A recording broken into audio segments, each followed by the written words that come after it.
When it was time for field hockey, I loved that, and time for softball, I loved that. I always loved to run, so even though I wasn't a runner in track and field, I did do some cross country, but just like to go. Grew up in a family where sports was part of what we did.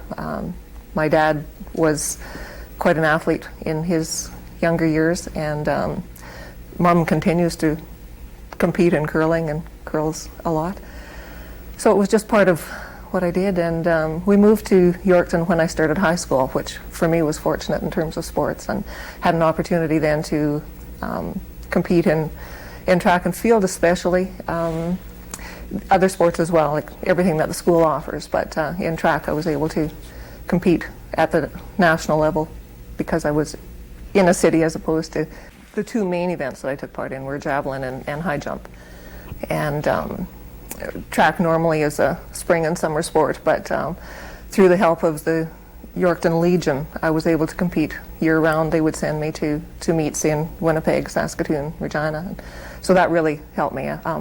Attending the Knights of Columbus games in Saskatoon every year and the Red River Relays in Winnipeg was the first opportunity that I had to experience international competition and athletes who were, world champion. Being in that atmosphere was valuable, and I think just to kind of see what could happen, and with some, I didn't get to talk to all of them for sure, but every now and again there would be some, and I found that most of them came from just basic plain backgrounds like I had. There wasn't anything special, and it was just lots of hard work.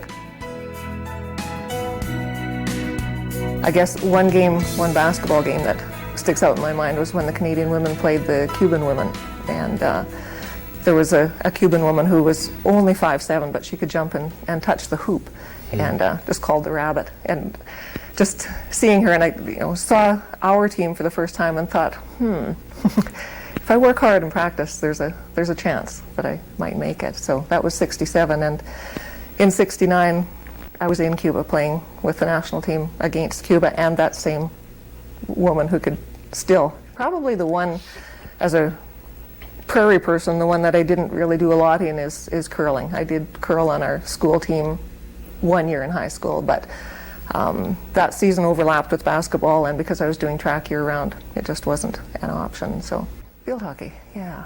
Well, I hadn't even heard of it until I went to university, but I played on the university team while I was there, and the provincial team. I played field hockey probably from about 68 to 80, something like that. When I left here and went to Saskatoon, I played with the Saskatoon Imperials, who were the power in the prairies for a long time.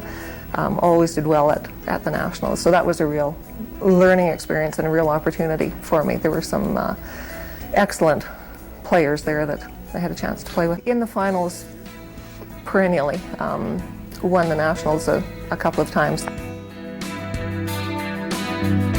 And basketball too, and I didn't know anything about it. I grew up on a farm before television, before electricity, basically. So I didn't know about basketball, but I had a teacher when I was in grade 5 who wanted us to have role models. And we read a lot of stories that had baseball players and hockey players and car race drivers, and no women. And finally we read the story about the Edmonton Grads, a basketball team. I thought, well, what is this sport? But so I was 10 at the time, and I thought, oh, this sounds good. Someday I hope to be able to play that sport. And obviously, eventually I did. The Grads were world champions more than any other team, even to this point, I think. So having an opportunity then to play on the national team kind of fulfilled that. But probably the highlight from that story is the very last year that I competed at the Nationals was probably '78, I think, in Edmonton.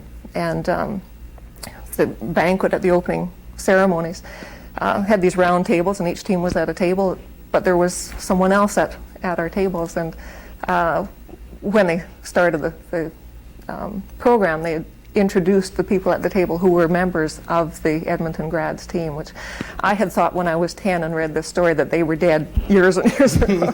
So I was quite shocked when I walked in and here they were.